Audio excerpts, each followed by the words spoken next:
Okay, great. Okay, so you probably already know the topic. Oh, someone here is a project manager, construction. Oh, there's a UX researcher here. Awesome. Love to see our people around in the wild. Awesome. Great. So we are the topic here. Back to this first. You guys have seen the topic already. We're talking about how you can various teams, how you can move fast or move slow, depending on what your team is trying to do, how your team is set up, the goals you guys are trying to achieve. But essentially, how insights from about your customer, your market, your products can help you support or make product decisions. We know how difficult it is to make decisions as a product manager. You have so much information, or sometimes you don't have any information, or you have very little. So we're going to talk all about that. So who are we? We are the Powerpuff Girls. Please, who knows the Powerpuff Girls? If you don't know the Powerpuff Girls, cover your face. Like, please get out from here. Don't go out. Don't get out. I'm joking. Okay, so we are the Powerpuff Girls, and my name is Lola. Hilary is here, Esther, and we are actually, of course, not the Powerpuff Girls, but we've dedicated our lives, our careers to fostering clarity and empowering decision making in our organizations. And these are some of the crimes that we fought. I really love this analogy that we've drawn. The way I'm not going to stop talking about it. So we fought product, UX, and CX crimes at all these various organizations. So we're really happy to be here to be talking about this today. And we'll get to a point where you can also ask questions. We love to do this. Personally as well, we do something, a monthly webinar called UXR Incubator, where we have like very intimate conversations with people who do research. So it could be product managers, it could be engineers, whoever, as far as you do some form of research, and we get to answer questions that you may have. Like, we are giving you straight talk on how to resolve any issues you might have or get answers around research. So let's get to hear from you before we get into the very hard stuff. Please, can you scan this? Now, I know that a lot of people might be using their phones for this. So there's also a tiny URL. So if you can't scan, can you go to tinyurl.com/PIPUFA? tinyurl.com/PIPUFA. Okay, I see that Ladi has also dropped it in the chat. Thank you so much. So you can copy it from there. So tinyurl.com. So if you go there, there's a question for you. And if you don't answer this question, you can't move forward. Because I know some people will be like, oh, I don't have to go to the slide. Go. It's a very simple question. tinyurl.com. So I'm going to share so now nobody has responded to the question. So what are some problems you are facing with decision making in your product team or organization? You can use a word or a phrase.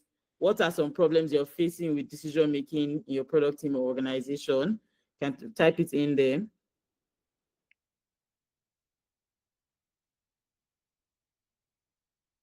What are some problems in your organization? Stakeholder wahala. Okay. Well, that's actually such a real answer. Stakeholder wahala, because aren't we all going through this? Everything is scattered. Yes, very interesting. Backend developers issue, the worst. I want to talk to the person that said everything is scattered. I want to structure. Okay, interesting. There's something I'm looking for here, and if nobody mentions it, that means people are being very polite. Launching versus improving, pushback from stakeholders. If nobody mentions this thing, then that means people are being too polite. I mean, want it to be. Tell us the truth. Open the nakedness of your organization. At least we don't know which organization you're talking about. I'm still waiting for more. There are 21 people on this call, and we only have 7 responses. What happened? Are people fighting us? No time to do research. Very interesting, yes. Okay, 2 people are typing. Thank you. We're waiting. Fear of change. Okay, interesting. So we'll just give like a few more seconds for more. Oh God, thank you. Oh God, the top syndrome. I've been waiting for this because there's no time I ask this question that I don't see this. Yes, oh God, centric design. If I didn't see it, then that means people, maybe your guys on this call and you don't want to. I knew it. Yes. Awesome. So a lot of these very interesting, but what you should probably know is you are definitely not the only one that has all these issues. There is no product conference, product webinar, blah, blah, that we've been for. When we ask this question, virtually all the same things you mentioned are the issues that people have in their organizations. So a lot of these things we're going to talk about how you can solve these problems on this call today. So let me go back and share this tab. We'll be going back to the Slido again later. So you can just don't close the page. I still have another question for you in the Slido, but long story short, what is at the root of a lot of these problems is decision making. As an adult, apparently, we have to make about 35,000 decisions, whether the ones we are conscious of or not conscious of, in a day. And I found that crazy. I wonder if anyone else has seen this number. But I'm curious, as a product manager, because I'm not a product manager, as a product manager, how many product decisions do you think that you make in a typical day? You can please go back to the Slido again. So I told you don't close it. So to go back to the Slido, how many product decisions do you think you make in a day? This is what's causing all this wear and tear that we are having. So please go back to the Slido. Let me share that tab. So just 1 minute, please. You can quickly get your answers, your best guess. How many product decisions do you feel like you have to make in a day? 1, 10, 100, uncountable, too many. Yes, very real. No, a number. 12 at minimum, right? Yeah. Okay, can we have at least 3 more? So 5 responses in total. We have only 2 right now. So please, can you guys open up the Slido again? It's tinyurl.com/PIPUFA. Ladi posted the link in the chat if you want to just copy it. 20. Interesting.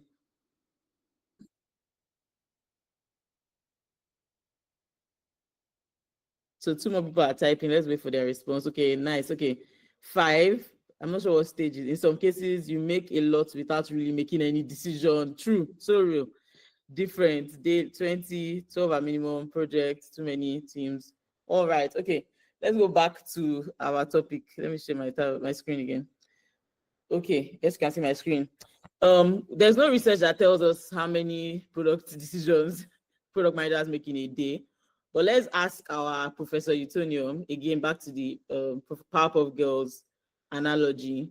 So I had to go and read through, he writes a lot. Did anyone here who doesn't know Matty Kagan? This is our daddy, our product management daddy. Please, if you don't know him, there's a book I always recommend to people. It's called Inspired by Matty Kagan. It's really great. It's a Bible to me because I basically just go to it, find things that are relevant to whatever problem I have at any point, and apply what he recommends there. But what he basically says is for you to be able to make decisions or product decisions and not get overwhelmed, to be able to, so someone said we're making decisions without actually making decisions, meaning there's probably a lot of talking. You set up meetings upon meetings upon meetings and nothing actually happens after that, right? So what do we need to do? So this is basically a 4-step thing. You have to be very clear on the problem. When you're very clear on the problem, you're able to then also say, okay, who are the people that are trying to solve this problem for? What are the goals that we're trying to achieve with whatever we're trying to build? So what would our solution look like? I guess product managers also call it like your success criteria or success requirements, right? And then how are you going to prioritize all these things? Because by the time you've done your research, you see 1,000,001 things that you need to do. How do you prioritize it? That's where we come in as the Powerpuff Girls. We help you figure out and define what the problem is. We can help you define who the target is. We can help you define the goals of what you're trying to do and define the priority. So how do we do this? Is by creating a process. Long story short, you have to have a process. If you don't have a process, you're just going to be, you'll be drowning. There'll be too many things happening, just like how everyone said, too many things are happening, too many things are happening. So you need to create a process, and you need to create a process with this where you're getting your sources of information, your insights. So as a product manager, you're getting insights through various sources. You don't want to get overwhelmed, and you want to also make sure things are not slipping through the cracks, because maybe somebody is reaching out and saying, I think you guys should do this. I know that you guys are having this problem. Let's do this, create this feature that will solve this problem. Your guy will come and say, our competitor is doing this. Let's create this problem. Let's do the same thing. Somebody else will come again and say, when I was trying to use the product, and one thing or the other happened, engineer will come and say, oh, something is going wrong here, and you're like, how do I prioritize? Should I fix whatever is going wrong, or should I dedicate engineering time to, like, not just fixing problems, but actually improving our product? So for you to be able to make these decisions, you need to be very clear on where you're getting your insights, and you need to have a process around where these insights are coming from, and this will help you do all these things that Professor Utonium has helped us to clarify, right? So where are your insight sources? One, research that you do yourself.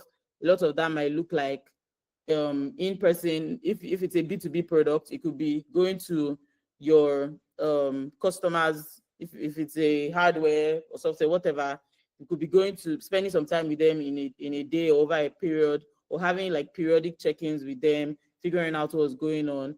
Other sources of insights would be your internal teams. Virtually every team in your organization that's working towards this product will have some form of insights for you. Analytics tools as well. You likely would be using Mixpanel. You'll be maybe using a Qualtrics. You may be using Hotjar, whatever information, wherever you're getting your information from. Those are your analytics tools. And or if you have like great data engineering teams or data analysts, they could create dashboards to help you figure out some of the metrics that you might be tracking. And finally, experiment. So maybe you've heard one or two things. You have a hint. You have a hypothesis. Experiments help you figure out, oh, is this right or wrong? A/B testing could be testing, maybe like fake dot tests. If you have an app and maybe you are considering building an extra feature or product within your app, you could create a fake door in the app. A fake door is I wanted to mention this. I forget the name of the organization. I wanted to talk about that, but essentially, let me think about it this way. So let's say Google Meet they wanted to embed Gemini in Google Meet, right? So imagine they wanted to do that, but they weren't sure how many of our customers actually would use it, or how many people actually need it.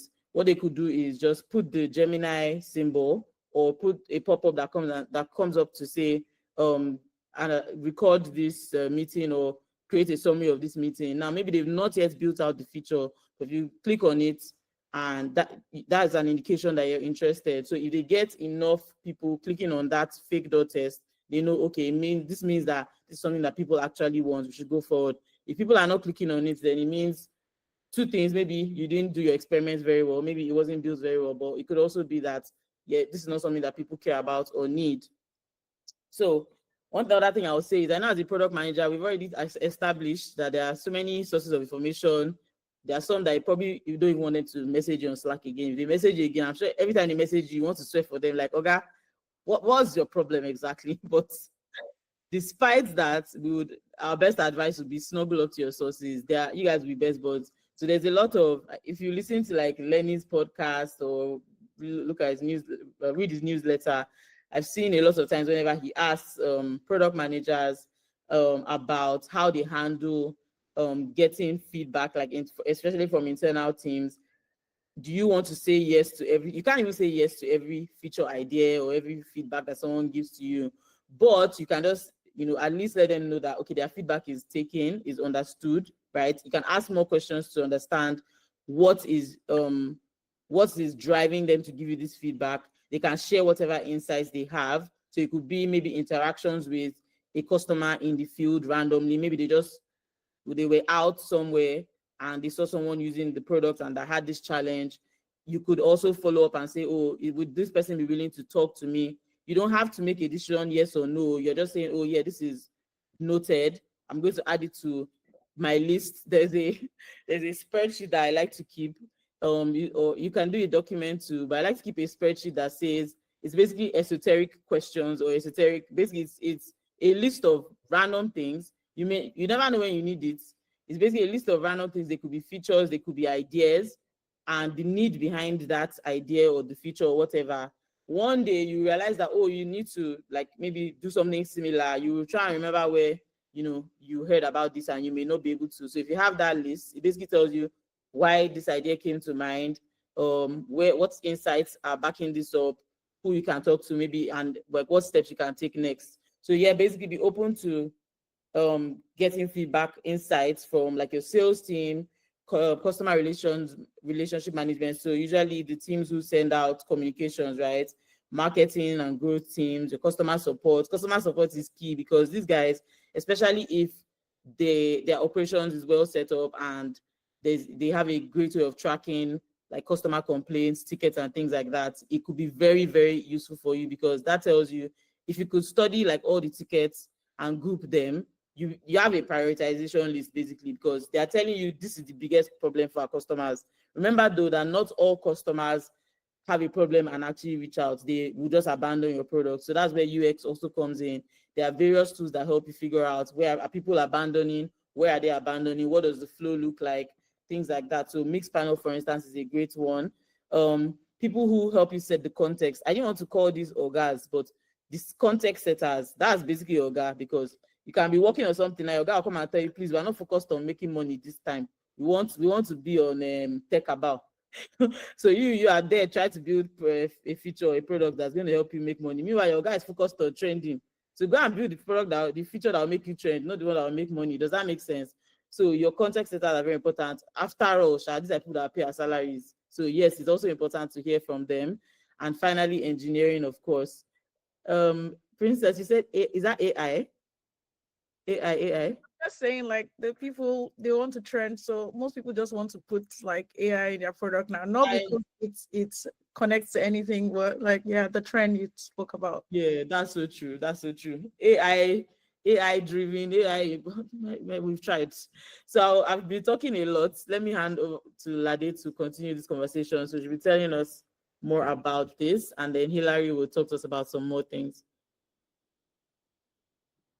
Yeah, so when you, just picking up from where Iwalola has stopped, when you want to do research, when you want to collaborate with other people to do research, there are many ways, and that's the moving fast and slow bit, because some things help you move faster. If you're doing continuous research, you're constantly engaging with your customers in some of the ways that Iwalola has highlighted. You're already using existing insights that you have. So this is from things like customer support and all these other places. You have insights about your customers or your target audience or your user group.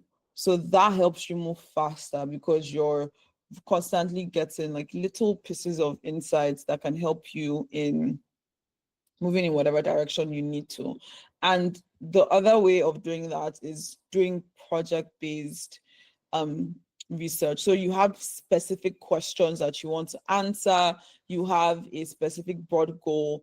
So how I've done continuous research in the past, so to say, is I usually don't have a big goal. I'm just talking to customers, talking to people, looking at the whatever analytics tools, whether Mixpanel, Hotjar, see what is happening there. And oftentimes that leads to a project. So you've identified something interesting from Mixpanel, or you had an interesting conversation with the customer that got you thinking about an opportunity, and that turns into, let's explore this more in depth. And then you start with your goal.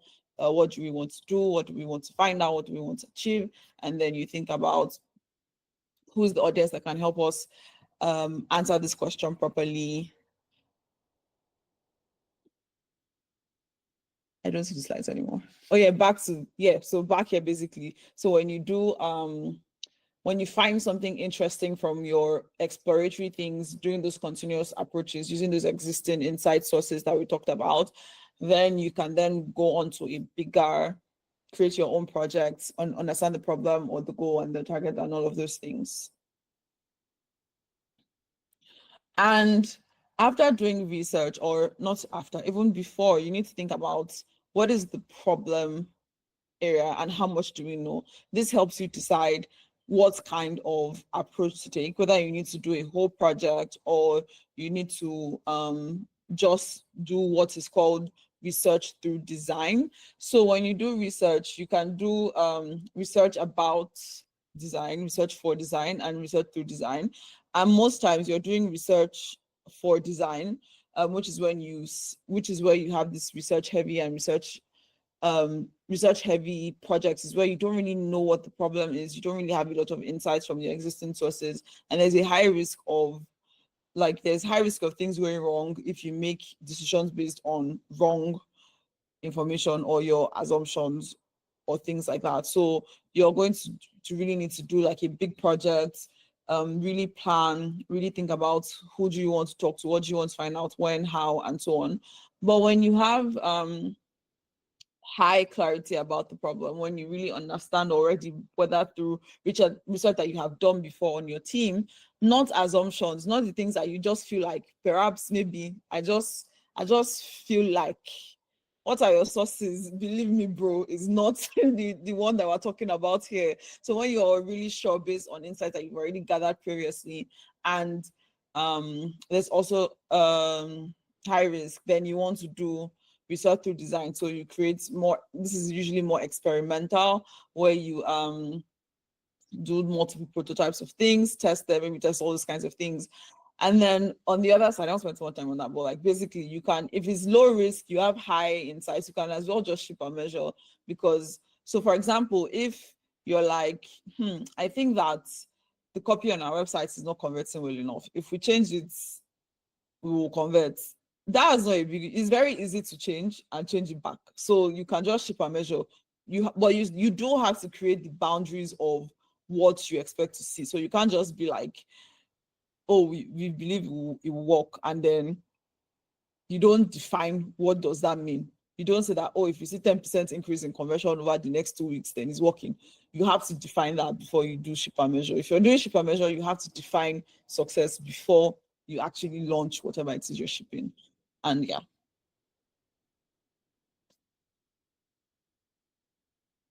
Next slide. Also, Ladi, should I move on to the next slide? So Yes, Hilary. please. Okay. Yeah, hi everyone. So I guess structured curiosity, when I feel like a simple definition I like to go by is, as a product manager, if you're working in product, the odds are you're very curious in general. I think that's one of the top soft skills you need as a, whether it's a product manager or UX researcher or a designer, is just being curious. But structured curiosity is when you're curious with a purpose, basically. So you're not just curious in a general way that doesn't relate or tie into the business goals, or that doesn't relate or tie into where the company is at. So for example, if you're curious about how the company can keep shipping new products, but then there are limitations within the company around, the engineers already have a lot going on. They don't have that time or bandwidth to actively ship new products, then I would say that's an unstructured type curiosity. So just knowing, asking thoughtful questions in a very deliberate way, so that research or even making product decisions is not reactive. It's not out of, oh, because of this project, that's why we're asking these questions. It's proactive, and it actually shapes strategy. And the structured curiosity also empowers you to solve the right problems, spot any gaps that exist. So you're able to zoom in on the right problem, and challenge surface level type issues and dig deeper. So I know Ladi mentioned things like, I think she was talking about proactive research, which she talked about looking at Mixpanel, for example, or Hotjar, and then speaking to users or speaking to consumers. I feel like these are ways to actually uncover gaps that exist and uncover challenges that maybe you don't get from your customer survey or user survey if you're actually looking at what is being done. It also guides what research to do, what product decisions to make, and what to skip.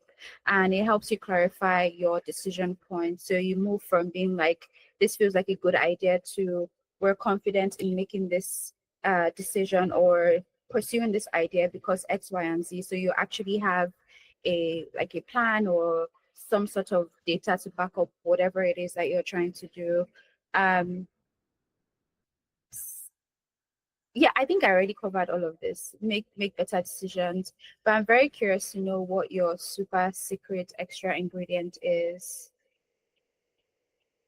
You can go on here and answer. I think for me, as a UX researcher, I do a lot of, honestly, I feel like UX research and product management, there are a lot of ways that we do a lot of similar things. So I like to say that a product manager will likely make a very good UX researcher, and almost vice versa as well.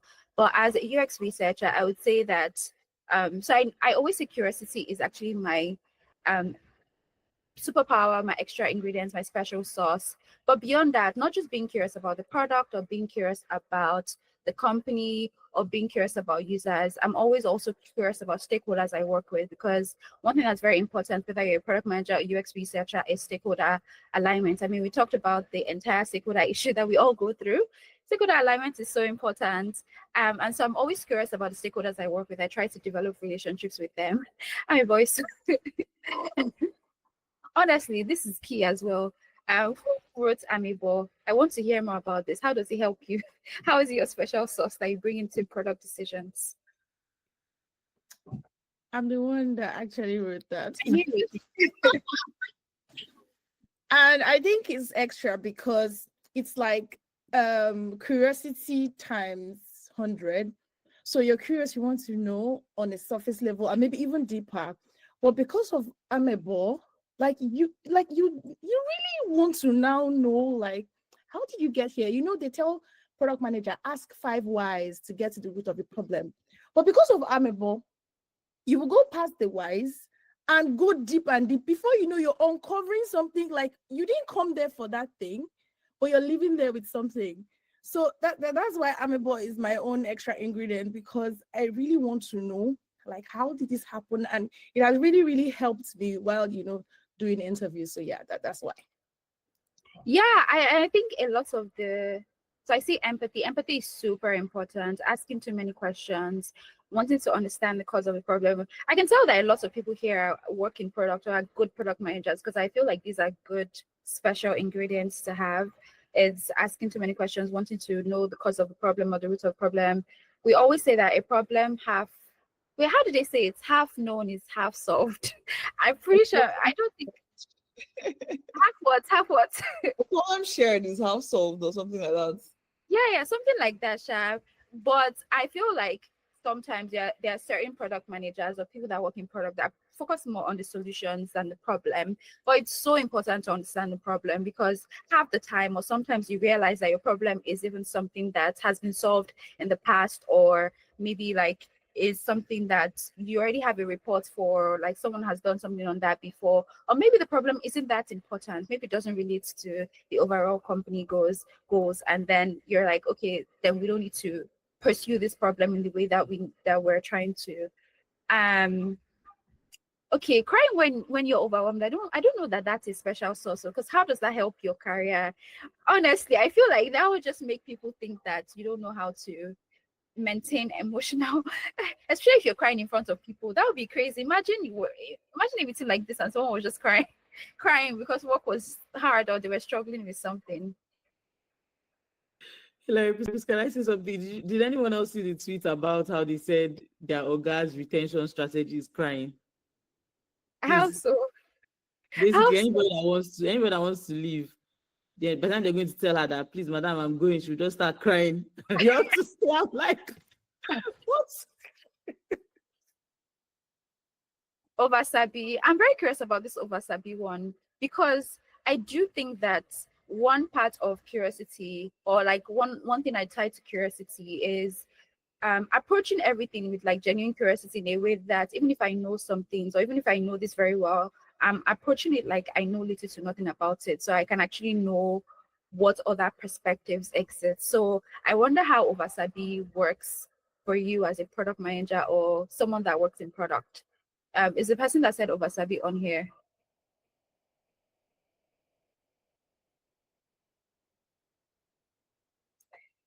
Okay, I'll take that as a no. I don't think there's anything like asking too many questions or asking lots of questions. I think for me, what is important is knowing that you're asking questions that they are not answering over and over again. So these are questions that if someone already answered it, then maybe you need to focus more on the fact that you're actually grasping the answers to those questions. Understanding. Yeah, I think these are really good points. I think everyone, or a lot of people that answered this, you guys have really good special sources, and it's very exciting to see that fighting with engineers is so funny. I know that being a product manager involves a lot of back and forth with engineers. Okay, yeah, we can go on to the next slide, Walula. I think it's now you to take it over, right? Yes, yes. So we actually have a question. Can you guys see the question as well? Yes, I In can Google see. Meet. Okay. Yeah. Yeah, Ladi, since you talked about being proactive, do you want to take that question? Yeah, so you don't have time.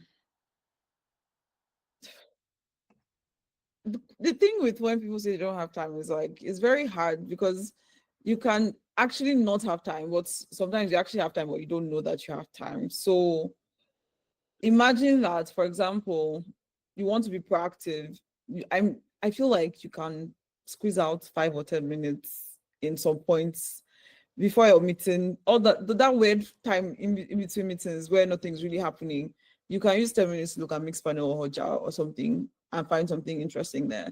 If you already have interactions with customers in some way, you can add on one question that you ask in every customer session that you have, any conversation you have with any customer in whatsoever way. You can have a question that you always ask them. So, for example, something that I used to do before in the previous organization is, have you had any issues in the platform recently? Like those kinds of things. And that's that way you're getting insights. And because a lot of the time when the purpose of proactive research is not necessarily like really, it's more like exploring and it's exploratory. So it doesn't have to be very like planned and rigorous in that sense. It's just explore. You're not going to use that to actually make a decision. You're going to use that like a product or design so necessarily. You're going to use that to do more research to uncover new opportunities to see, is this something that is big enough problem to solve? Well, I want to say something. No, so Bree, I'm laughing because Bree dropped, but I have my hand up. When you're done, I'll take Bree's question. That was what I had my hand. I'm done with the question from the anonymous Oh, person. okay, great. Yeah. So Bree's I question, I don't think, is also help similar. the anonymous person. If it does not help, put again in the ask a question that it does not help. So I want to first say that you people have triggered us as UX researchers. We always hear we don't have time. Let me just faint. Let me just cuckoo faint right now because so when I hear you don't have time, and this is not an admonishment on anybody, like I'm not saying, oh, your question is stupid or anything. I'm just saying that you don't have time. Yes, we know you're a product manager. There's a lot going on. Something is crashing. Somebody else is saying this, somebody is saying that. But if you want to move fast, it's like you want to press the accelerator, right? Can you at least know where you're going, right? That's what we're saying. Create a routine that helps you be more proactive. If you say every month, right, you're going to talk to 5 customers. And if you think about it as a product manager, I've worked with product managers who they don't talk to customers. They talk to customers. They get feedback from customers only through the researcher. I'm like, it's like if you have a baby, how do you know if it's only when somebody else tells your baby is hungry that you know you should feed the baby? Won't you check on your baby too? So to me, I think of it that way. You like if you don't create that time, you're going to either be scrambling for more time because you're not able to make a decision, you're not able to prioritize. If you make time for research, you'll be able to prioritize. You will not be scrambling chasing after 1 million things. You'll only be focusing on the top 2 things that are more important, or the top 3 things, basically. Right? You have a lot to do because you're not able to focus. So it's just like when they say strategy is figuring out what to do, no, what not to do, right? And what are those few things that you'll be doing. So if you have more time when you are able to figure out what are those things you should be doing. So when your organ now comes and says, and why are we not creating this feature? Our competitor has this. You say, oh yeah, look at the data. If we create this feature for our customers, the data that from this our experiment shows that it's not going to be valuable to them. So Oga, go and suck it. We're creating this other feature. Don't tell Oga that I don't send you. But we're creating this feature because this is what our customers actually need. We've tested it and we've seen that if we create this, it's going to make XYZ amount of money. You do your total addressable market, you can do your P&L, you come back and you say, Oga, do you want me to just want to do what computer is doing, or do you want to actually make money? And this is what my research has shown me. So you won't be scrambling because you have more focus, you have more time. Literally, it's just like you bath every day, right? You take a bath every day. Will you say, oh, because I'm very busy, you don't take a bath? You'll be smelling. Nobody won't talk to you. So you must do research. If not, you'll be smelling. Conclusion.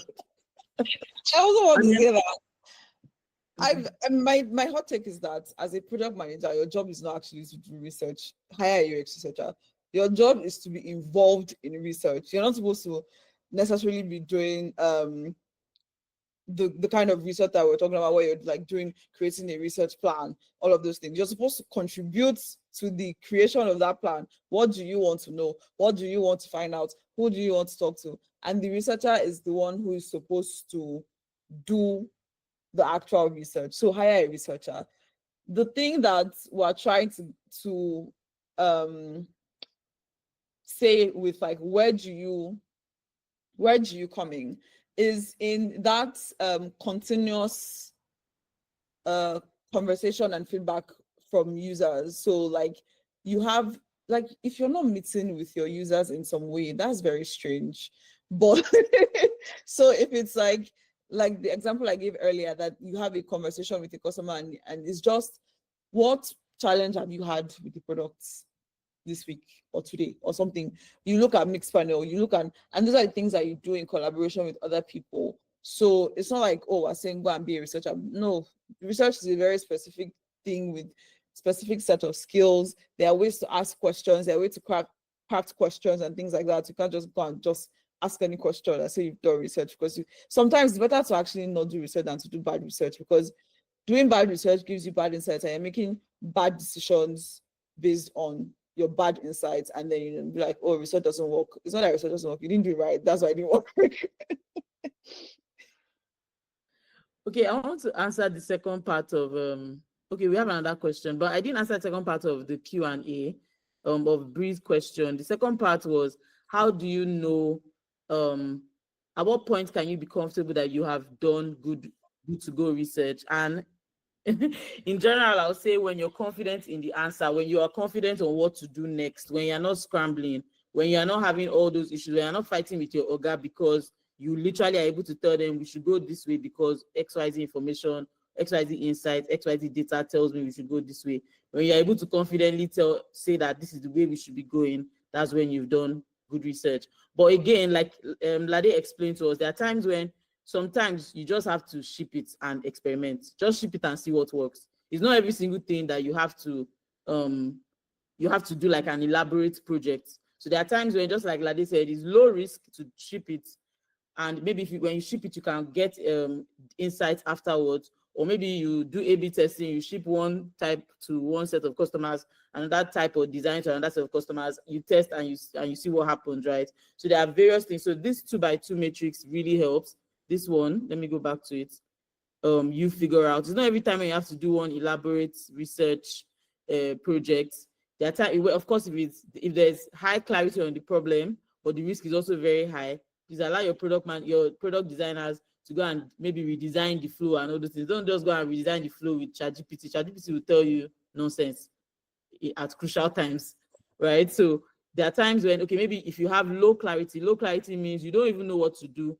You've heard something, you're like, how is this a problem? Why is it a problem? You're going to do a lot more research, especially if the risk is high, right? But when there's low clarity you don't know what to do. You heard something, you're like, what does this mean? Blah, blah, blah. But the risk is low. Yeah, you can do some research, but it could be in those your continuous proactive calls where you're just like, we noted that some customers mentioned this. Have you experienced it? Yes or no? They say yes. And you're like, oh, can you please walk me through how, like what challenge it was and how you solved it? And you just have that eureka moment where you're like, maybe at the end of the day, you just realize that maybe that thing just needs one specific element for it to work better or something. It may not even cost up to 2 hours of engineering time. So I hope that's all clear. Let me go back. I think there was another question. I am not so extroverted. Will I be limited if I skip user interviews in the research method options? Can I ask Hilary to take this question? My spirit is telling me. Okay. Yes. Absolutely, yes. I don't think that I want to say anything else after that, but Hilary. Yeah, I think if the person that asked this question is willing to speak, I think I'd like to hear what does being introverted mean? Because I think with user interviews, in most cases, it's just you and the person. Maybe there are others on the call observing, but it's not like a group call or a focus group where that extroversion is needed. I think, if anything, user interviews are where you actually thrive because they are one-on-one conversations. Speaking as someone who's an introvert myself, I love user interviews because in most cases, it's just one-on-one conversations where you're going in depth and you're going beyond surface level. And if it's a company that you actually like working at, or you're excited about your problems, you're actually so interested in what the person has to say and what problems they're having, and digging deeper. So I don't think it has anything to do with extroversion or introversion. I think, honestly, I don't think anyone that's working directly on product should be skipping user interviews. I think even engineers sometimes should be listening to some or be on some user interviews. So no excuses and no type of version. Extroversion or introversion is necessary if you're doing user interviews. You can just be yourself. Yes, also that's why I wanted Hilary to answer the question, because I feel like I'd have come across like maybe I'm not empathetic to that person's, even though I'm an introvert too, but like when it's time to do the work, I have to make my salary. Please, Harry. Yeah, because I will do the work. I don't think that like personality type has any doesn't influence doing interviews in any way, because anyone of any personality type can do research. You don't have to be an extrovert to do user interviews. The thing that might be challenging is if you have to do recruitment by yourself, like you have to go and stand outside and go and say, would you like to participate in my research? That could be tough. But again, with things like this, it's just practice that makes it easier to do, because even people who are extroverted can also struggle with that as well. So yeah, but I don't think that it's possible to effective research over time without doing interviews. Like that's like one of the most common, and there's a reason why it's one of the most common methods of doing research. It's very, very important. Yeah, and there's so many other ways that you can even recruit these days. There's so many, whether it's posting in a product group you're in or in a community you're in, whether it's sharing online. Yeah, there's just so many ways that I feel like whether you're an introvert or an extrovert, it doesn't really matter. I would be more concerned about how you're managing stakeholders as a product person if you're that introverted, because it requires a lot of just relationship building, which I feel like some introverts struggle with. But again, if it's a company and product that you're excited by, then I think that it will be easier to bypass these issues, personality issues. Miriam Yes. has a question. If you're building an internal Can I add product, one more thing to oh, that? yeah. I wanted to say, I think another thing is because we think of these people as our users, we forget that they're actually humans. In fact, they might be more nervous than you. They don't know what's right or wrong. Like they don't. If you come with phone, if you come with H factor, like it doesn't matter. Like whatever, however you come, they're going to take you. They're probably even excited to be participating in research, especially if they love your product. So there's really, I understand, your personality might tell you that this is not a comfortable situation for me, but if you approach it like you're talking to someone that this person also may not be extremely comfortable, right? This person is also here in an unfamiliar a place that is not familiar to the institution, that is not familiar to them, right? So if you think about it that way, they're not scoring you or anything like that. They're probably even just excited to be talking to whoever built this product that they use. Okay, so I think if we can, please, when is our end time for this? I just want to measure how much time we have, because we wanted to walk you through some other things that will take probably like 3 minutes. When are we closing this out, Princess? 8, but we can give 8, but we can give like 10 minutes on the dot. allowance. We can Okay. give 10 minutes allowance, as I said. Yes. Okay, so Ladi and Hilary, if we can be done with the questions at 8:05, so that we'll just talk about the UFA things. There are 2 new questions. So one from Miriam: what if you're building an internal product like a tool for just your team? How important are user interviews for those? And Bree has given the perfect answer. As long as you're building what other people will use, you have to interview people. Except you're building it for yourself, like it's just you're not building it for your own personal use, then feel free to skip interviewing. But as long as you're building something that other people will use, you need to be getting feedback from them. And this is not to say you must always do interviews, because sometimes interviews are not the appropriate method for the question that you have, which is a whole other conversation on picking the right method based on what you want to do. But generally speaking, you should be doing interviews with whoever the user of your product is. Exactly. If you're building for yourself, you even interview yourself. Yeah, because you say like, what do I want? What do I want to do? What do I want to achieve with this thing that I'm building? So yes, you need to do that. How do we recruit users for interviews for a live product? Do you just choose at random? No, please. Oh, when you're doing research, even though when Iwalola said that you can, or no, Hilary said that you can contact people on communities and networks, it doesn't mean that you should just interview every single person that responds to you that says yes. You need to know who your target audience is. So when you want to do research, and I think it's one of the things that was in that slide that Iwalola showed from Matthew Kagan, you need to know who is your target audience, and those are the people that you need to recruit for your research project. So imagine that you're building a tool for new moms. You need to talk to new moms. You can't just talk to any random person on the streets if they're not a new mom. They cannot give you insights into the needs. And I mean, there's this thing called proxy audiences. So when you can't really find people in your actual audience, there are people that can substitute, so to say. But you need to be very critical about how you choose your substitute audience. So for example, if I want to build a product for lawyers, right, and I'm having difficulty finding a lawyer, I've done everything that I can think about, I've done snowballing, I've done everything, it's not working. Maybe I could talk to law students if what I want to find out about is about the actual technical legal things. But if it's about the work of being a lawyer, maybe law students are not the best substitutes because they don't have the experience of the work of being a lawyer. So maybe retired lawyers could be a substitute, or someone in a role that is quite similar to what lawyers do. So even if you can't find your specific audience, there are workarounds that you can use, but always keep in mind that it's very, very important to try as much as possible to find people who fit into your exact audience. Don't just choose the most convenient person that you see to conduct your research with. I also wanted to add, so she said if it's a live product, right? So imagine maybe if it's a niche product or something, and all their entire user base is like your target audience. So maybe all your users are new moms, just like the example you gave initially, Ladi. What you probably are now talking about is sampling. You don't want to talk to, unless what you're building is for a specific age group or something of your target base. But if it's like something you're actually building for your entire your entire user base, right? Probably are now talking about sampling. You have to figure out what are those little differences based on the information that you have about your users. Is it their demography, for instance? Do you want to talk to people of different age groups? Do you want to talk to people who are in different regions or states or countries or whatever that might be? You might want to like make sure that this is represented in the kind of people you're talking to. So you're not just talking to basically like the same type of people. You're going to be segmenting, and creating. Probably the questions you'll be asking, the different segments would be different too.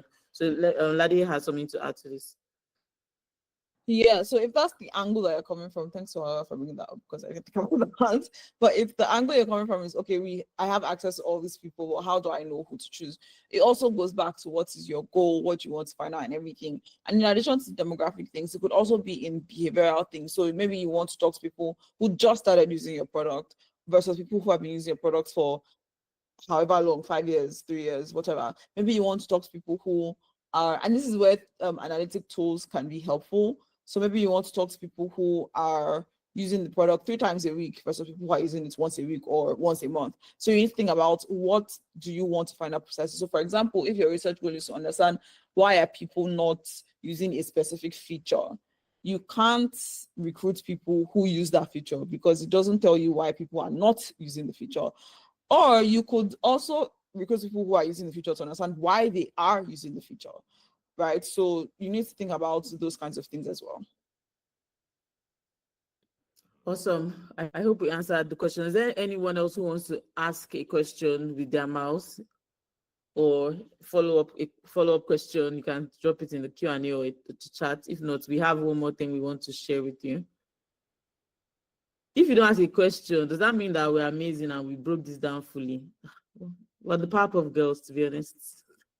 Yes, that's exactly what I was like. Awesome. Thank you very much. Thank you. So what we want to talk to you about is something called Disability for Africa. And I think when Esther was reading my bio, she mentioned it. And myself, Ladi, and Hilary are working on this thing. Started off as an idea, born out of some frustrations, right? And what is the ability for Africa? Long story short, we are trying to define how building for Africa, building for the African people, African users, is different from building from Americans or people in other continents or more developed continents. Right now, we see that a lot of principles are being applied directly as if, we are in these developed countries, or as if we are these people with this history and this culture. And we realize that there's so much information that is institutionalized right now. So Princess, who's been working in fintech for how many years, has a lot of information, but that information is in Princess's head about how she will build products for fintech users in Nigeria. Where is this information documented? We don't know. We want to democratize this information so that anyone else, a startup founder, anyone who has a fantastic idea, you can create this product, right, with all this information available to you. You don't have to start from ground zero. That's essentially what Usability for Africa is. And so far, I think we have Joy on the call. Joy is our project manager. She's the one who helps us run this very smoothly. We have 40 plus amazing volunteers. These guys are dedicating their time to getting this to happen. And the book, we're creating resources. We're going to write it's going to be a comprehensive thing that we're going to be sharing, but it all starts with research, right? And like I said, there are people like Princess who have all this information in their head. So we want to remove that, not remove it. We want to tap into that information in Princess's head, right? So what we are going to be doing is expert interview. So if we can catch somebody like Princess now for a 90-minute call, we'll ask her all the questions, try and get as much information as possible about specific things, questions that we have, right? And document this. We will also be putting out a survey to UX and product professionals, to basically everybody that is in people in products. And people in products has so graciously partnered with us to do this. It's something that we know will benefit everybody in people in products as well. Because imagine if you don't have to, whenever they ask you, I know there are questions that there's data that you have, or questions about data that you have, you go on like Statista. Statista will be telling you about US customers. Are you supposed to apply that to Nigerian customers? Clearly not, right? So this is what we're trying to do. That's the gap that we're trying to bridge, right? So if you can tap into the heads of people like Princess, like Bridget, and like everyone else on this call, and get those insights from you, create resources that anybody can get access to. So just like how, for instance, if you know Don Norman, he's the one who coined the term user experience. He used to be a designer at Apple. Yes, designer researcher. I always get that confused. And he coined that term, and he's created resources. If you know anything about the 10 heuristics, himself and Nielsen Norman created those 10 heuristics based on all the information they had access to, not just them, but also like their peers, right? So that's essentially what we're trying to do, is create a body of knowledge that would help anyone who's trying to develop anything product-wise in Africa has access to. So we will also be putting out a consumer survey in the coming months as well. But right now we're carrying out stakeholder interviews, and we have a form. If you're interested in us picking your brain, if you know that you have at least one or two insights that will be valuable to us, please can you go to our website, usabilityforafrica.com, and in the hero section, click there. It says join us, and there's a form that you can fill to participate in the expert interviews. Joy will likely reach out to you afterwards to set up a time that works for you, and one of our volunteers, or myself or Ladi or Hilary, would interview you to tap into your knowledge. So that is it. If you have any questions about Usability for Africa, please feel free to ask or drop a comment. Ladi or Hilary, I'm not sure if you want to add anything. I think Iwalola already explained everything, but I think the importance of Usability for Africa is that anytime a global company, or it could even be like a startup, for example, is trying to build products, especially for the African audience, typically they hire someone to do it, someone that has done it before to do it. But if you have resources that combines the knowledge, experience of hundreds of people that have worked in products, or that are currently working product, that have built for Africa in one space, I think that makes it a lot easier for us to start to, whether it's advocate for Africa, for more companies building for Africa, or advocate for building better products for Africa, because I feel like sometimes companies build products that are better for other audiences, but when it comes to West Africa or the entire Africa, they're building something that's lesser than, perhaps because they don't have as much, they don't have the knowledge to, or they don't really know what's going on in the market. So this is one way that we're trying to democratize that information. And it would be great. Again, we're going into this with, we don't have any sponsorships yet, so we're going into this with just our own passion for building for Africa. So if you want to be part of this project, or if you're also excited about passion, then yes, please reach out to have a conversation with us around your experience building for Africa, what you'd like to share, so that we can have it in the report and in our toolkits that we're creating. Yeah. Or if you just like to join us and volunteer some of your time, 1 hour a week, if you go to the website as well, click join us, you'll see where you can also volunteer. And Joy, who's running everything behind the scenes, will also reach out to you. There's a WhatsApp group and everything. Don't worry, we won't take too much of your time. You basically tell us how much time you have and what you're willing to contribute. And it's not money, there's no tithing.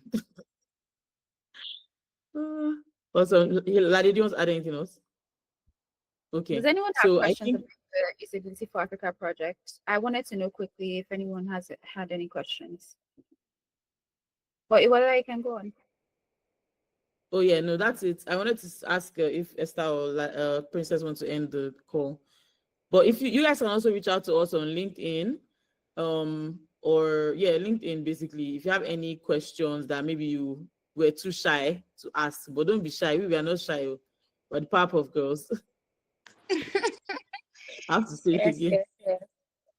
Yes, please try to fill the form so you could, share your 1 or 2 cents. I don't think any knowledge is a waste, like Ladi and Yolola said on this call, and Hilary also. So please, guys, fill the form. I'll also be sharing it on the community for you to like also fill, in case like probably you missed it here, or you probably did not get it, or probably your network went off or something. So you can also like look at it like during your spare time, and also like fill it, and also like give your time to like just talk to them and get what they have to like just give your time, basically. Thank you, guys. Thank you very much for being on this call. I apologize for taking 10 minutes extra of your time. And yeah, this is a webinar series, and this happens every second and last Thursday. And third Thursdays are for partnership, which is in partnership with Disability for Africa this time around. And we also have every other programs like the GMS and the IP that happen, like interview prep session, that's IPS, that happens every Tuesday interchangeably. There is also like the bi-weekly check-in call that happens like twice in a week. It should be happening like next week Saturday, not this one, like the upper Saturday. So guys, enjoy the rest of the evening, and good night for now. Bye. Bye, everyone.